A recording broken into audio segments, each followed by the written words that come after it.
Hello, everybody. We are in the Cultural Democracy Vodcast of Larnaka 2030 European Capital of Culture. And today we have with us a grand dame of the European cultural scene, Mary Ann DeVlieg. Mary Ann, welcome. Thank you. It's a great honor to have you with us in this podcast series. And I would like to start by asking you to tell us who Mary Ann is. Thank you. First of all, I don't see myself as a grande dame, but also I want to thank you from the beginning for inviting me and letting me get to know, just for a few days, this fascinating mixture of a city that is Larnaka. So I can give a long version or a short version. I'll try to give a medium version. I have worked in the arts since I was maybe 17, because my boyfriend at the time was in a band. Yeah. Okay. So, of course, I was doing the organizing for this group. My whole family is somehow involved in the arts. My father was a photographer and a musician. Not my mother, but my grandmother studied to be an opera singer, and my two brothers are musicians. So I realized early on that artists need organizers around them somehow. Mm-hmm. So there has to be somebody to do that. So this is the line that I followed. And I found myself, having been born in the U.S., but left in the early 20s, and I found myself in England doing cultural work. I worked for the Regional Arts Council for a while. I did an MA in European Cultural Policy and Management. And that led me to want to work on a continent, which I did. I've been involved in one of the largest and oldest of the cultural networks. And I did that work for 19 years, which gave me a great insight into many of the different countries which are represented by the EU, but also much beyond, because we worked early on. We expanded our borders to Asia, to south of the Mediterranean. And you referred to IETM, the international... I referred to IETM in that case. Yeah, and it was an interesting job to have, because I wasn't acting as an artistic promoter or producer or curator, although I had done all of those jobs in the past. But it was a question of supporting cultural producers, whether they were creators, artists, or organizations who produce and promote the artist. For me, it was almost like a mission, first of all, to carry the history of the organization forward and respect that history, a history of independence, and also to really create the conditions so that people working in the same profession and having the same beliefs in the art and artist could actually get together, cross borders, start to understand each other, understand the conditions, very different conditions under which people were working, and really not make the network, but allow the network to be a force for people to cross borders, understand one another, and then share the possibility to work together. So how did networks and IETM looked at that days, and how do you see the evolution of networks in the past 20, 30 years? Yeah, the years are going quickly.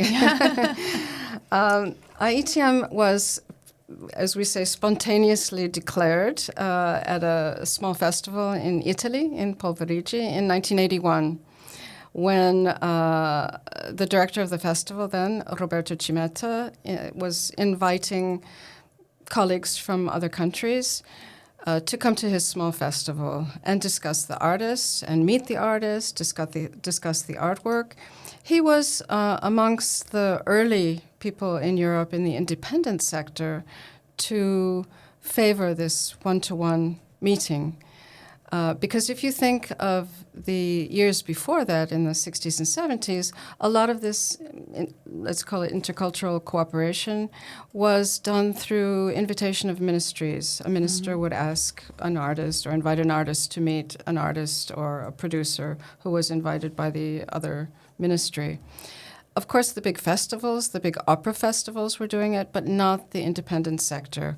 And what I mean by the independent sector is festivals, large or small, arts centers, theaters, large or small, but those who were not necessarily directly emanating from the government or from a minister. And so after this declaration of people, and this is very important, people sitting under the trees near this villa, having meals together, drinking wine together, was a very important basis for IETM in those years, because it meant we talk together, we understand together, we eat together, and therefore we start to trust one another. And from that trust comes the possibility to delve more deeply and share our ideas about what is an important artist and work together.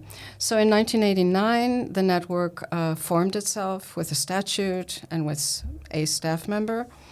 And that was an important shift for the network, because once you get a statute, you're legally accountable. You have to follow certain directions. And until then, the network prided itself on being horizontal. Anyone in the network could make a decision, and it was valid. So after that, you have to start to have a hierarchical structure, a board, etc. But IETM, I believe, was the first network to call itself a network and not an association. So this is 1989 we're still talking about. And from then, there came other networks. I think Transrapal, the network of grassroots arts organizations, student centers, etc., was also formed around that time.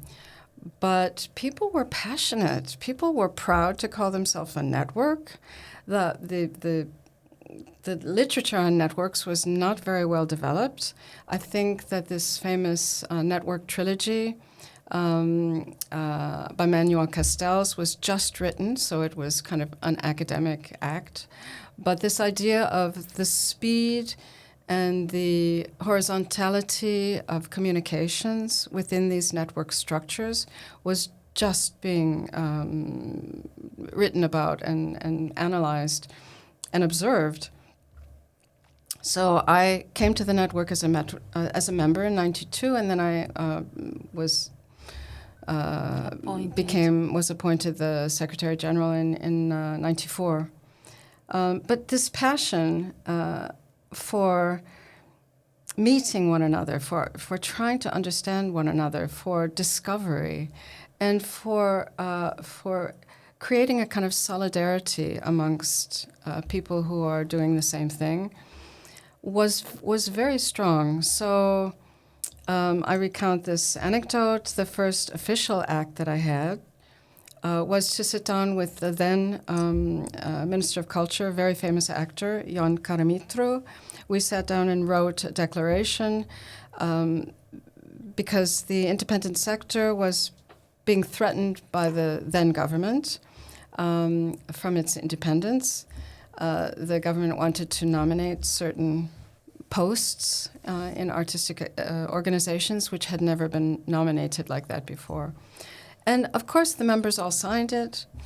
We had different declarations, always supporting one country or another whose arts organizations were being threatened by loss of subsidy, by loss of independence, by loss of freedom. And the members were very happy to support one another because we weren't there only for the money. There weren't cultural subsidies, as there are now, for collaborative projects. It just didn't yet exist. Let alone for networks? There was nothing for networks, no. We relied on membership fees, and this was very interesting when we went into the Arab world to meet our counterparts. there was a great suspicion. And I remember being asked the question, where do you get your money from? And I said, from the members. And then it was like a glass wall was broken. You know, we could prove our independence at that time. It's changed, of course, now. But very much, as you were speaking, I was thinking that today, when we speak about networks, we would speak. Networks are more occupied with writing the grant applications than declarations of solidarity and manifestos and codes of ethics. Yeah, and people members would write to us and say, please, can you do something? You know, our city council has whatever, you know, which I don't know if that would happen now. I don't know if it still happens. But I think it's important because my feeling, and this was also something I felt deeply, and I still do, we can't save the world. I come from a generation who thought that we could, or we claimed that we could. But of course you can't. But at least you can do something in your sphere. And whether our sphere is a small rural area, a small community, a city, a region, or a profession. Well, I don't know if you have saved the world, but definitely, I mean, if we see it in a historic perspective, you have shaped the world that my generation and younger generations are living in today. The professional world that we live in today, it was shaped by these practices. I mean, there are times that I'm thinking if these initiatives have not been developed, all these activities, all these initiatives and energy put in the networks haven't existed, how would the European cultural sector look today? Yeah, I don't know, because, of course, before I came, there was, and also when I was first involved, of course, IFA was formed, which is now called Culture Action Europe. It was formerly the European Forum for the Arts and Heritage, which aimed to get the culture sector in Europe together in order to influence policy. And those early days were a struggle because we were demanding things from the European Commission that they couldn't give us. And so there was a lot of friction. I even remember a fight in a conference where the then person responsible for the cultural policy development walked off the stage, and she said she wouldn't come anymore because she was always being insulted. So it was not a very nice situation until we learned what we could ask, what was reasonable, and they learned more about us. So there were struggles. The Commission was not happy with networks, that we were new. They didn't know what we were. As I said, it took the Dutch Cultural Ministry, who was the only country, the only ministry to give us some funding, to organize a conference of all the cultural ministers of the member states. And in this conference, which of course we weren't invited, we were told that the German and Danish ministries had said that networks were unwelcome intermediaries between artists and arts organizations. So it was a struggle, but maybe because of that struggle, we felt this solidarity between us. And when you speak of different initiatives, it was a question of looking where there were gaps. Our office was very small in Brussels, and we were constantly getting requests from people who wanted information about meeting somebody else in a different country, or legislation about artist mobility, which wasn't hardly even a term at that time. So we said, okay, we should set up a database or something that can answer all these questions, because we have other work to do. We want to answer the questions. We know who knows the answer. We don't know the answer, but we know someone who does. So we set up what became On the Move, which is now a wonderful resource and research center and network. One of my favorites, because such wonderful people doing wonderful work, all for artist mobility all over the world, creating mobility funding guides, putting people together, discussing the problems and the practicalities.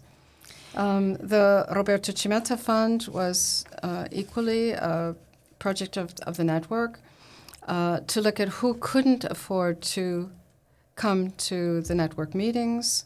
So this was a way of providing Grants? at the early on a percentage of the membership income so that other people could have equal access to it. So all of the projects that you mentioned really came from a pragmatic look at what could we do and what's missing. And then this became a model. I mean, today, Networks is a strand on the Creative Europe funding program.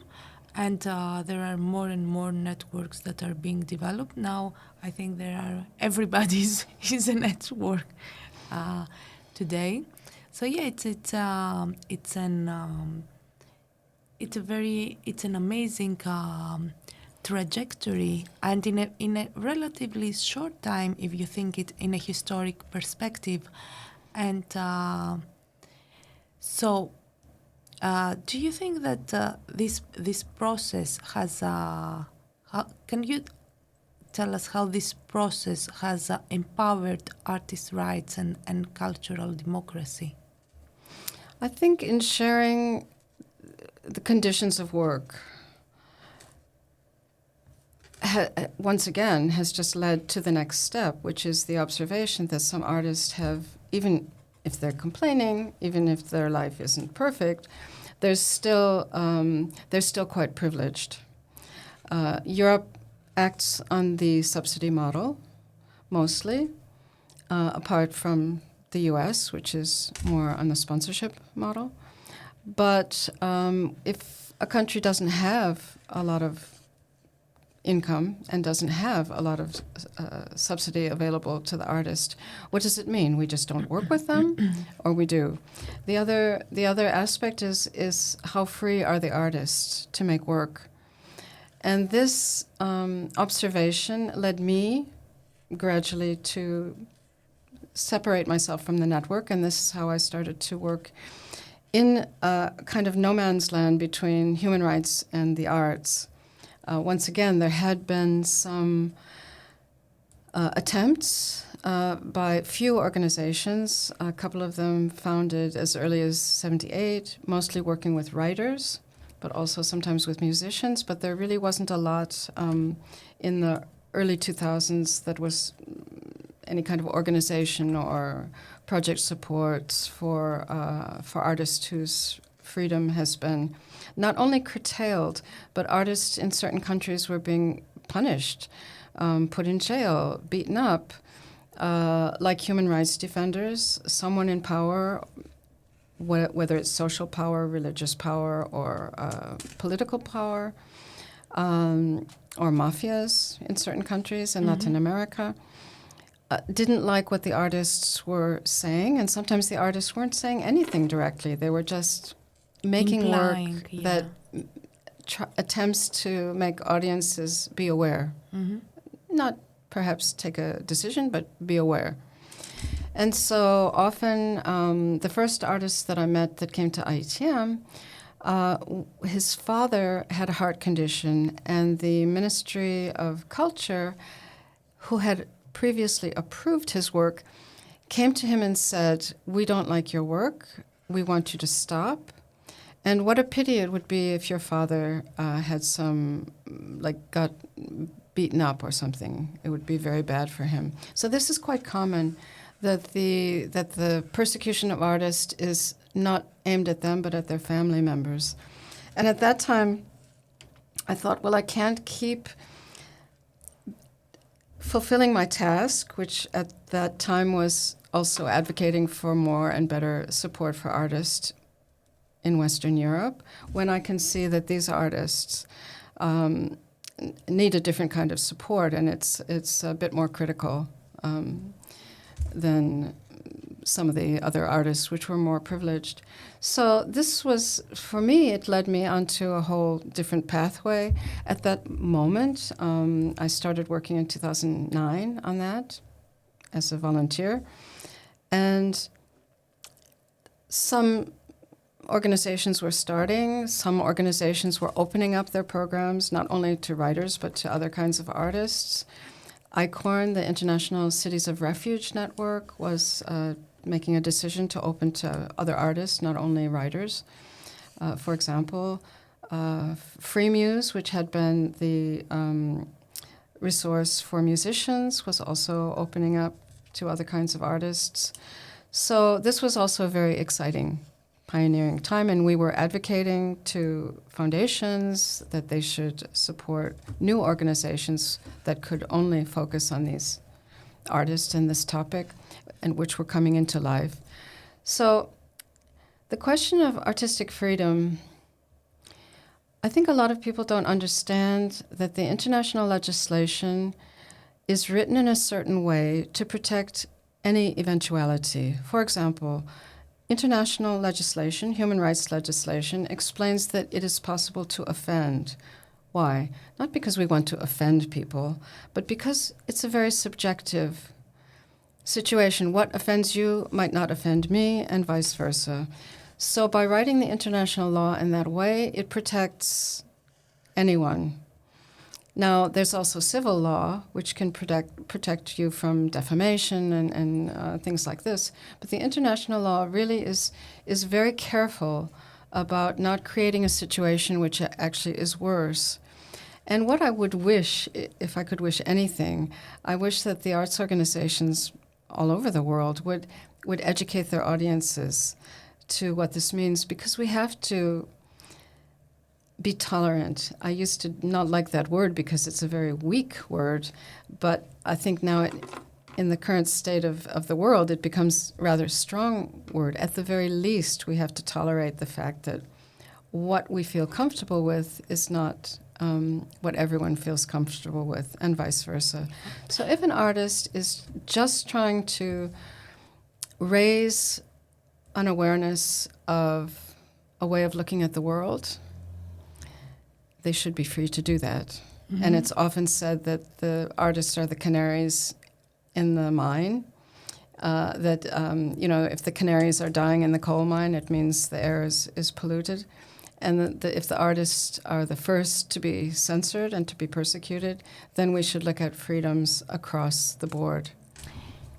After all, I mean, the very role of artists is, and of art, is to criticize, to make you think, to put you, to disturb you and put you in inconvenient or unfamiliar situations, isn't it? I wouldn't say that. I think modern art, yes, or contemporary art, well, let's say modern art, can be described in that description. But for me, the purpose of art is just to make you stop and think, stop and look, stop and listen. Let yourself be not transported, but perhaps even more rooted, but open up to other possibilities. And I often say that you should be looking at a work of art or listening to it and asking yourself, why did the artist make those decisions? With all the artistic possibilities in the world, why did that artist at that moment choose that theme or that color or that dissonance or that stability or that perspective? Not necessarily, again, that you agree with it, but that you're actually making your mind larger and deeper by allowing other possibilities of looking at the world.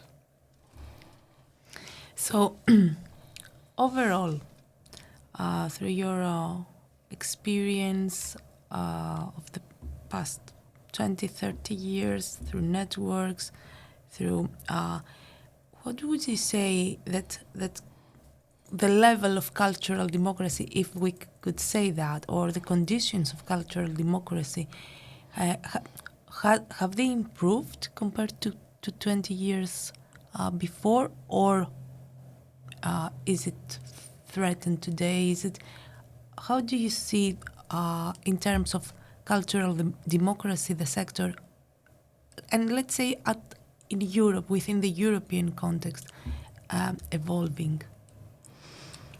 Well, first of all, I think that we don't notice something until it's named. You know, I had some mosquito bites the other night from when we had a nice evening session on the grass. I knew that something was itching, but I didn't know until I got home and I looked. I have 13 mosquito bites on one leg and 5 on the other. So then I was really itching, you know, but it wasn't until I named it, until I saw it. And cultural democracy as a concept is also quite new. A lot of people don't know what it means. It means everything and nothing at the same time. So was it better before we didn't know a definition for it, or was it worse? Of course, it depends on where you are. Every community is different, every country is different, every situation is different. And if we look at, I won't be able to give you a proper definition off the top of my head, but if once I was invited to a very repressive country to give a training session to cultural operators on freedom of expression, and I decided this was not a good idea. Of course, there were spies in the group, we all knew. Nobody would say anything freely, so I started to work on the issues around cultural democracy, and we discussed cultural democracy. Among its provisions are that you should be able to cook what you like to cook, use the language that you want to use. Your children should be able to speak your own language if you want them to. You should be able to dress the way you want to dress. And this is usually termed or thought of in terms of cultural heritage. You know, I come from this group of people, we always dress like that. But we started to get into other questions, and one woman asked me a very good question. She said, okay, in my culture, the men are usually beating the women. So this is our custom. You know, is cultural democracy protecting that that habit, that cultural way of being? And I was really, I loved the question, but I was very hard to have an answer for it. Of course, there are other human rights which protect that. In human rights world, it is said, it's kind of a dictum, you can't express a human right if it's repressing another human right. So someone using violence on someone is, prohibited by other human rights. So cultural rights are a kind of sticky category, a little bit fluid, although a lot of academic work has been done on them. There's a UN special rapporteur in the field of cultural rights, who is the Greek wonderful woman, Alexandra Xantaki, who should come here. She has to come here. Has she been here already? No. No, she needs to come here. And there's a whole body of work around that. I think that the idea of rights is under threat, whether it's cultural rights, freedom of expression, freedom of religion, all the freedoms. I think that the very, very concept of rights is desperately under threat at the moment. There are countries who want to rewrite some of the already in existence voted by all the countries in the UN. They want to rewrite the text because they say it doesn't reflect the conditions of today. But I also think back to a previous UN Special Rapporteur in the field of human rights who said, whose family is Algerian, she's an American lawyer, but she said, who wants their mother or sister or daughter to suffer? Nobody. Whether my religion is this or my religion is that, whether I come from this country or that country, I don't want people who are my family members, who I love deeply, to suffer. And this is bringing this idea to rights very back into the personal.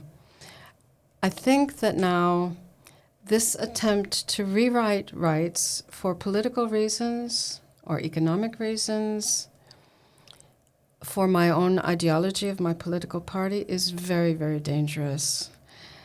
Once again, I believe it's because normal, ordinary people who don't have to take an interest in these subjects don't understand them. And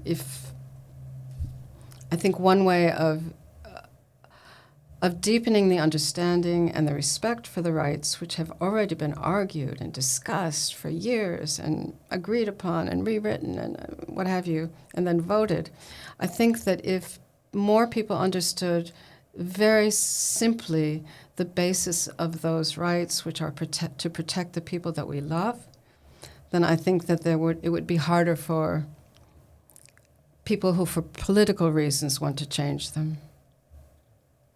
And if I understand well, what you are saying is that we should try more and more put this, educate our audiences on the importance of cultural democracy, human rights, and artistic freedom. Exactly. None of us is an angel. Some people we believe are angels. We all have our private, personal angels. But we're human, and we have failures, and we get angry, and we get annoyed, and what have you. But I think that the basis of the human rights system, whether it's cultural rights or other rights, is pragmatic and personal. And I think this has to be explained in a way that brings it home to people. Okay. Thank you very much, Mary Ann. We are approaching to, I think we had a very interesting discussion. I would like to ask you to close with something personal and at the same time optimism that gives hope for the future. So can you share a story of us from your long professional life where you felt proud and you felt that I have somehow made the world a better place? Oof, that's a big one. Or I have contributed to make, or that you felt proud of, that you felt that, yeah, it's worth doing this job. I'll share a moment I'll with give us. two examples. Okay. One is not exactly what you said, but years ago someone came up to me. We were doing so much political advocacy. And this is also something I didn't say about the networks, is that they are a political being, you know, a political body, and they should advocate for what they think is true. Someone came up to me and she said, had been a change of staff at the European Commission. She said, "Oh, Mary Ann, how many times do we have to say the same things?" And I thought about it, and I said, well, I think forever, because there will always be new people, there will always be new conditions, and so we can't stop. And so that's not exactly what you asked me for. Times I felt proud. I think it's almost like being a parent. You feel proud when you see people who you believe in achieving more. And so when I look at different artists that I've worked with and assisted when they had to leave where they were persecuted and come to a safe place, when they're getting work, getting together with someone, having children, having a normal life, that as an artist, that makes me feel good. And also some of the smaller organizations that I founded, also some in England, when I see that the current directors and staff are doing so well, like you put a little ski on the slope and they jump on it and do wonderful things with it, or you put a little boat in the ocean and they get in it and find many fish and feed a lot of people. So it's not necessarily that I feel proud, but I feel proud of the people who for whom our lives have touched each other. Oh. Thank you very much, Mary Ann. And thank you very much. Thank you.